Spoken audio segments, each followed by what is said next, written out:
me ask you a question that rarely appears in a medical intake. Not what symptoms are you experiencing, not what diagnosis did someone give you, not what supplements you're taking or medications you're been prescribed. The deeper question is this: what pattern of life has your nervous system been living inside? Because after years of working with patients, something becomes obvious. People don't just develop illnesses, they develop patterns of illness, patterns of stress, patterns of belief, patterns of identity. And over time, those patterns become incorporated into our vibrational system.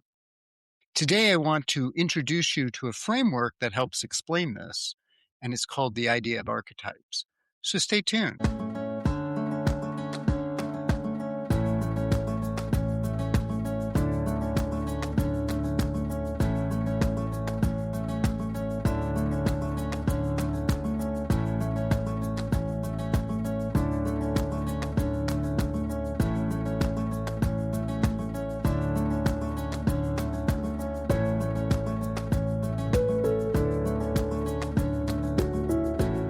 Hello and welcome to Ask Dr. Gill. I am your host, Dr. Gil Winkleman, and today I want to introduce archetypes to the show, and I may have mentioned them in passing at times on different programs, but I think it's important to bring in this idea in a deeper way because it's an important aspect of energy medicine and vibrational medicine. Archetypes are deep patternings that shape human experience. And when you begin to see them clearly, something interesting happens. You start to understand psychological patternings and how those might become biological patternings as too. So what are archetypes? Archetypes probably started in ancient Greece in terms of the idea, the concept behind the patterning. In modern times, Carl Jung developed this idea and actually coined the term archetype, which comes from Greek meaning first pattern. What's interesting is that these patterns that Jung observed, he saw across cultures and centuries. So when we say something, hero, mother, child, rebel, those concepts exist in different mythologies in human history. And for example, if you were to read the Ramayana, which is one of the oldest Vedic texts and stories about King Rama, that story, even though the names are different and sort of the ideas are different, and it's talking about Vedic ideas as opposed to, say, Judeo-Christian ideas, the story will look familiar.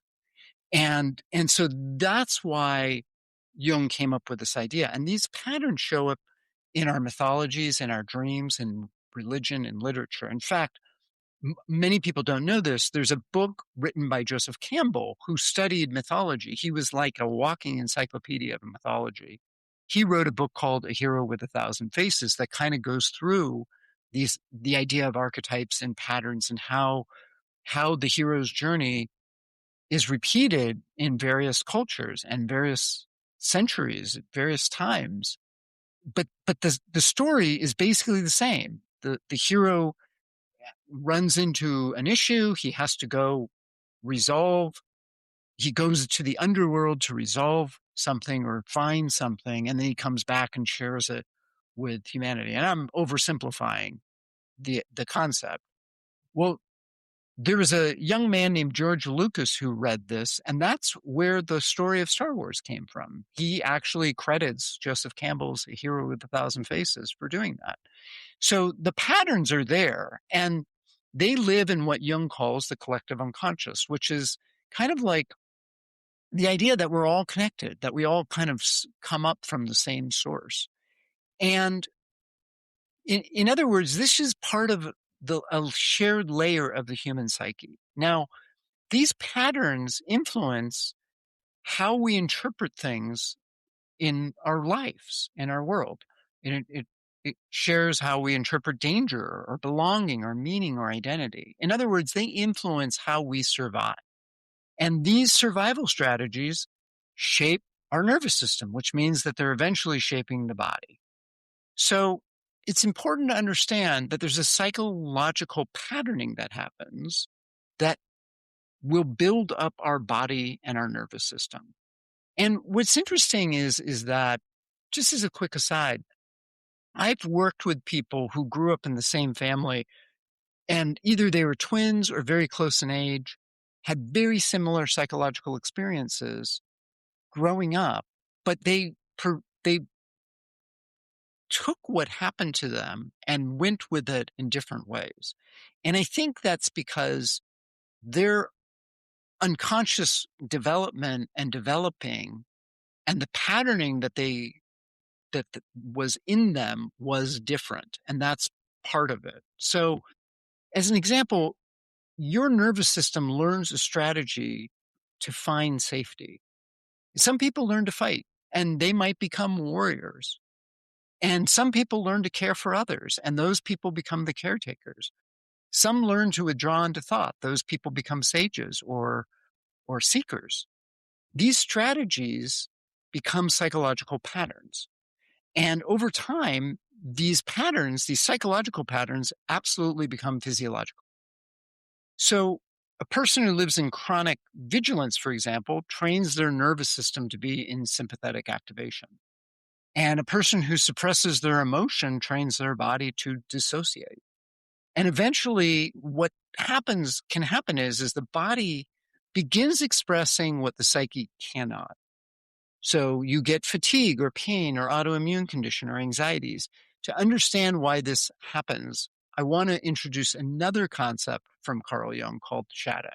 Now, the shadow has a lot of, I will say, misunderstanding in modern society, because oftentimes people look at the shadow as it's a bad thing. The shadow is bad all the time. The shadow is neither good nor bad. Every psychological pattern has a light side and a shadow side. The shadow side is the part that we don't allow ourselves to see. It's the part we hide or deny. Now, this is the part that's generally into the unconscious. In archetypal psychology, the shadow becomes powerful precisely because it stays hidden. What remains unconscious often expresses itself indirectly. It can express through conflict, through behavioral issues, through symptoms. In other words, the body sometimes carries the shadow. And this is why I think it's important to recognize the shadow. Now, I do want to say that sometimes the shadow, because it's the things you don't understand or don't see, is actually an expression of something that lives inside of you. Like the mild-mannered man who then, the Incredible Hulk is an example of this, right? The Incredible Hulk is actually someone who's a hero, a warrior who fights for justice. But it's in his shadow. That's why he is this mild-mannered man until he gets angry and then he bursts open. And we see this. I mean, I've treated patients who've had something like this. It also can show up in another way in terms of the warrior energy. I've had patients who've been litigators, for example. That's an amazing warrior energy, but and in the courtroom is really, really appropriate. It's less appropriate when you come home and are dealing with your family. You don't want to bring that litigation energy, that warrior energy, into the home when you're trying to relate to someone, right? So that's kind of the pieces around this that I think are really interesting and are important to recognize how all of this kind of plays out.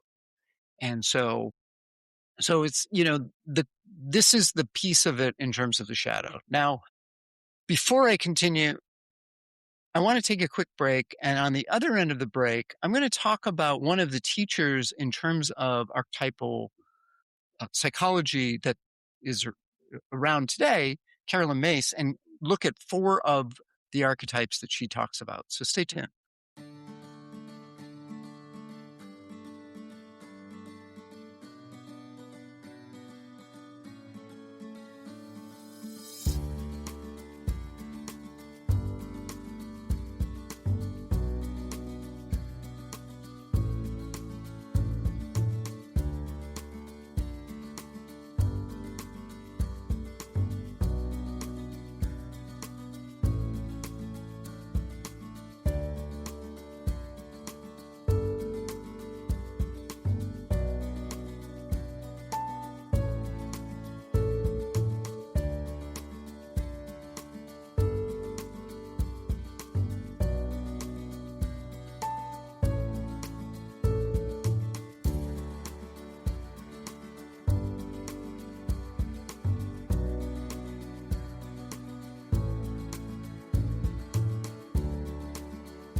Hello and welcome back. I am your host, Dr. Gil Winkleman, and today we're talking about archetypes, kind of at a high level, just to kind of introduce you to how these patterns can influence us and affect us.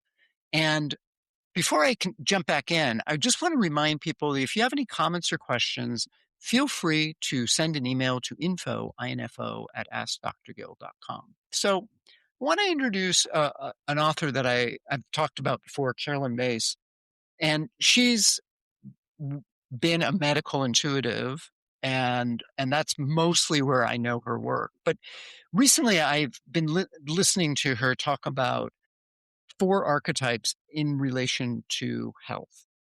And the 4, she talks about how most people have all 4 of them. And before you jump on, and when I talk about them and say, I don't have these, just hear me out, because I think these are universal and they play out in ways that affect our health. And all 4 of these have survival patternings as part of their process. And the 4 is the child, the victim, the saboteur, and the prostitute. Now, these aren't labels. I just want to be clear about this. These are ways that patterns that we use to survive. They influence how we respond to power and how we use our integrity. So let me briefly describe them. The child archetype shapes our earliest experience of safety and belonging. And it may hold emotional memory, it may not, but it's basically its biggest fear is being abandoned. That's kind of where abandonment wounds come from. But it's also a piece of, it's not just that someone's going to leave you, it's that I can't survive. And so there's a layer of helplessness and avoidance of responsibility that can come with this person. And it's important to recognize, and by the way, we all have this, right? It's a question of, is this running the show? So when there's a level of dependency on someone else, that's basically telling you that the child may be running the show behind the scenes. The victim teaches lessons about personal power. In its healthy expression, it's your ability to recognize, I am not going to be taken advantage of again. And the shadow expression is that you're being victimized all the time by life. In other words, the person, when you get a diagnosis and you say, why me? That's the victim talking. The saboteur basically finds a way to undermine your whatever, success, change, being seen. And it operates often to block opportunities. And in health, this often comes up interrupting the healing process. I have seen this so often with patients where we are doing a therapy and it is working, and then they stop doing the therapy for whatever reason. And it's like, why would you sabotage that? You have gone from 0 to 90, and now you're back down to 30 because you stopped everything for 6 months. This is very common, and it happens because there's this unconscious place or patterning within us that is operating that we're not conscious of, right? And this is an important one in health, because I definitely believe how people will do this. Another example is you're controlling your diabetes and doing really, really well. And then you go out and have cupcakes, right? And then you fall off the wagon and you're completely off the wagon. There's another example. Now, the prostitute is the 4th one. And this is not about sexuality, by the way. This is about what power you negotiate for survival. And every human being faces moments when they are tempted to compromise their values in order to feel safe or accepted or make money, whatever it is. This is actually a very profound archetype, because it's asking yourself, what part of your soul are you willing to sell in order to survive? And there's a great movie with Peter Sellers and, oddly enough, Ringo Starr. It's from Great Britain, I think from 1970, and it's called The Magic Christian. And basically, the whole point of the movie is everyone has a price. It's just about finding what that number is. It, this is a hard one because many of us have mortgages to pay or rent to pay. And the question is how do you negotiate through that, right? How do you find the ability to pay the rent or the mortgage, to put food on the table while still holding integrity for yourself? And I think this is a really important question for us right now in humanity, actually, to begin to look at this. And it's definitely not a comfortable one sometimes, but it's an important one. And I think that oftentimes it shows up in health because when we sacrifice our integrity, that's when health problems often will occur for people. So now archetypes become biology because of the way that the energy organizes in our body.